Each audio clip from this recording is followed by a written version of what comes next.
So ಈಗ third problem ಏನು ಹೇಳ್ತಾ ಇದೆ, form the pair of linear equations for the following problems and find the solutions by substitution method ಅಂತ ಇದೆ ಅಲ್ವಾ. ಸೊ ಈಗ ಇಲ್ಲಿ ಕೊಟ್ಟಿರೋ ಪ್ರಾಬ್ಲಮ್ಸಿಗೆ ನಾವೇ ಲೀನಿಯರ್ ಇಕ್ವೇಷನ್ಸನ್ನು ಫಾರ್ಮ್ ಮಾಡಬೇಕು. ಇಲ್ಲಿ ಮೇಲ್ಗಡೆ ಎಲ್ಲಾದರೆ ಅವರೇ ಪೇರ್ ಆಫ್ ಲೀನಿಯರ್ ಇಕ್ವೇಷನ್ಸ್ ಅವರೇ ಕೊಟ್ಟಿದ್ರು ಅಲ್ವಾ. ಸೊ ಇಲ್ಲಿ ಹಾಗಲ್ಲ, ಇಲ್ಲಿ ಪ್ರಾಬ್ಲಮಲ್ಲಿ ಅವರು ವರ್ಡ್ಸಲ್ಲಿ ಹೇಳಿದ್ದಾರೆ, ನಾವು ಅದನ್ನು ನಂಬರ್ಸಲ್ಲಿ ನಾವೇ ಇಕ್ವೇಷನ್ ಫಾರ್ಮ್ ಮಾಡಬೇಕು. ವರ್ಡ್ಸಲ್ಲಿ ಎಕ್ಸ್ಪ್ಲೇನ್ ಮಾಡಿದ್ದನ್ನು ನಾವು ಲೀನಿಯರ್ ಇಕ್ವೇಷನ್ ಫಾರ್ಮ್ ಮಾಡಬೇಕು. ಲೀನಿಯರ್ ಇಕ್ವೇಷನ್ ಫಾರ್ಮ್ ಮಾಡಿ ಆಮೇಲೆ ಅದರದ್ದು ಸೊಲ್ಯೂಷನ್ ಕಂಡುಹಿಡಿಬೇಕು. By which method? ಸಬ್ಸ್ಟಿಟ್ಯೂಷನ್ ಮೆಥಡಲ್ಲೇ ಕಂಡುಹಿಡೀರಿ ಅಂತ ಹೇಳಿದ್ದಾರೆ ಅಲ್ವಾ. ಸೊ ಈಗ ಫಸ್ಟ್ ಪ್ರಾಬ್ಲಮ್ ಏನು ಫಸ್ಟ್ ಪ್ರಾಬ್ಲಮ್ ಏನು ಹೇಳ್ತಾರೆ, the difference between two numbers is 26 and one number is 3 times the other, find them ಅಂತ ಇದೆ ಅಲ್ವಾ. ಸಾಲ್ವ್ ಮಾಡುವ. So let the two numbers be X and Y. ಈಗ ಅಲ್ಲಿ ಕ್ವೆಶನ್ ಏನಿತ್ತು, the difference between two numbers is 26 ಅಂತ ಇತ್ತು. So ನಾವೀಗ ಫಸ್ಟಿಗೆ ಏನು ತೊಗೊಳ್ತೀವಿ, let the two numbers be X and Y. ಈಗ ಅದು ಯಾವುದು ಅಂತ ನಮ್ಗೆ ಗೊತ್ತಿಲ್ಲ, ಅದನ್ನು ಎಕ್ಸ್ ಆ್ಯಂಡ್ ವೈ ಅಂತ, ದ ಟೂ ನಂಬರ್ಸನ್ನು ಎಕ್ಸ್ ಆ್ಯಂಡ್ ವೈ ಅಂತ ತಗೊಳ್ಳೋಣ. ಸೊ ಈ ಥರ ಫಸ್ಟಿಗೆ ಬರ್ಕೊಳ್ಳಿ, let the two numbers be X and y. ಆಮೇಲೆ ಅಲ್ಲೇನು ಹೇಳಿದರು, the difference between the two number is 26.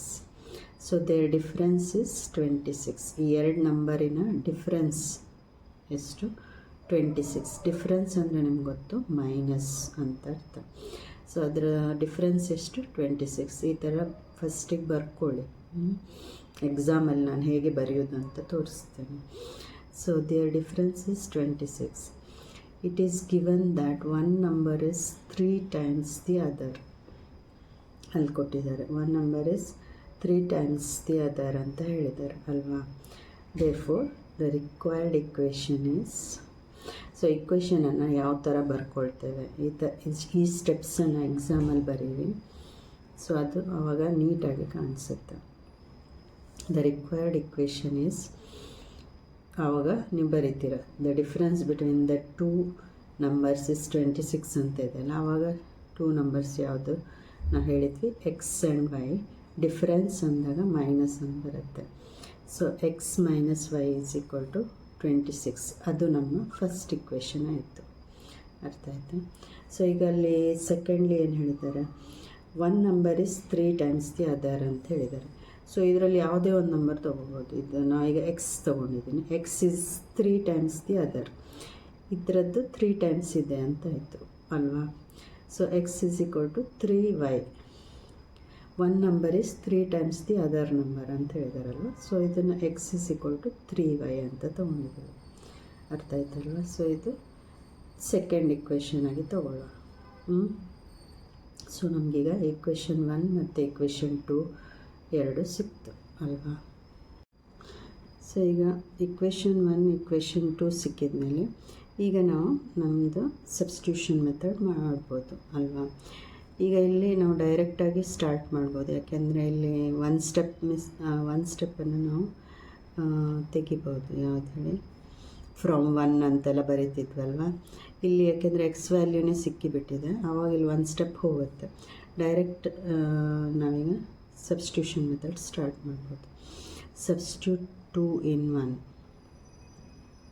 ಇದು 2 ಅನ್ನು ಇದು 1ಗೆ ಹಾಕುವ. ಸೊ ಈಗ ಫಸ್ಟ್ ಇಕ್ವೇಷನ್ ಏನು ಹೇಳ್ತಾಯಿದೆ, x minus y is equal to 26 ಅಂತ ಇದೆ ಅಲ್ವಾ ಈ ಫಸ್ಟ್ ಇಕ್ವೇಷನ್. ಈಗ ಎಕ್ಸ್ ವ್ಯಾಲ್ಯೂಗೆ ಎಕ್ಸ್ ಈಸ್ ಈಕ್ವಲ್ ಟು ಏನು, 3y. ಸೊ ಇಲ್ಲಿ 3y ಹಾಕಿದ್ದೀನಿ, minus y is equal to 26. ಅರ್ಥ ಆಯ್ತಲ್ಲ.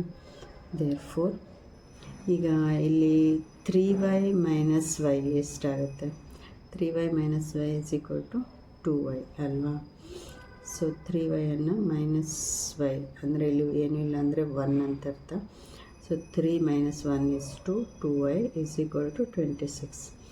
Therefore y is equal to ಎಷ್ಟಾಯಿತು, 26 ಈ 2 ಏನಾಗುತ್ತೆ ಈಚೆ ಬರುವಾಗ ಡಿವೈಡ್ ಆಗುತ್ತೆ. therefore 2 ones are 2 ones are 2 3s are 6. So 13 ಬಂತು. y is equal to 13. ಅರ್ಥ ಆಯ್ತಲ್ವಾ? ಸೊ y ವ್ಯಾಲ್ಯೂ 13 ಸಿಕ್ತು. ಈಗ ಸಬ್ಸ್ಟಿಟ್ಯೂಟ್ y ಇನ್ 2. y ವ್ಯಾಲ್ಯೂನ ಸೆಕೆಂಡ್ ಇಕ್ವೇಷನ್ಗೆ ಸಬ್ಸ್ಟಿಟ್ಯೂಟ್ ಮಾಡುವ. ಸೆಕೆಂಡ್ ಇಕ್ವೇಷನ್ ಏನು ಹೇಳ್ತಾ ಇದೆ? X is equal to 3y ಅಂತ ಇದೆ ಅಲ್ವಾ ಸೆಕೆಂಡ್ ಇಕ್ವೇಷನ್. ಅದಕ್ಕೀಗ y ವ್ಯಾಲ್ಯೂ ಹಾಕುವ. ಎಕ್ಸ್ ಇಸ್ ಈಕ್ವಲ್ ಟು 3 ಹಾಗೆ ಇರುತ್ತೆ. y ವ್ಯಾಲ್ಯೂ ನಮಗೆ ಎಷ್ಟು ಸಿಕ್ಕಿದೆ? 13 ಸಿಕ್ಕಿದೆ ಅಲ್ವಾ. ಸೊ ಇದನ್ನು ಮಲ್ಟಿಪ್ಲೈ ಮಾಡಿ. 3 ಇಂಟು 13 ಎಷ್ಟು? 3 into 13 is 39. So X value ನಮಗೆ ಎಷ್ಟು ಸಿಕ್ತು? 39 ಸಿಕ್ತು. ಅರ್ಥ ಆಯ್ತಲ್ವಾ? ಸೊ ದೇರ್ಫೋರ್ ದ 2 ನಂಬರ್ಸ್ ಈಗ ಯಾವುದು ಎಕ್ಸ್ ಮತ್ತು ವೈ ವ್ಯಾಲ್ಯೂ ಅದೆರಡೂ ಸಿಕ್ತು. ಎಷ್ಟದು? 13 ಮತ್ತು 39. ಅರ್ಥ ಆಯ್ತಲ್ವ? ಇಷ್ಟು ಮಾಡಿದರೆ ಸಾಕು ಎಕ್ಸಾಮಲ್ಲಿ.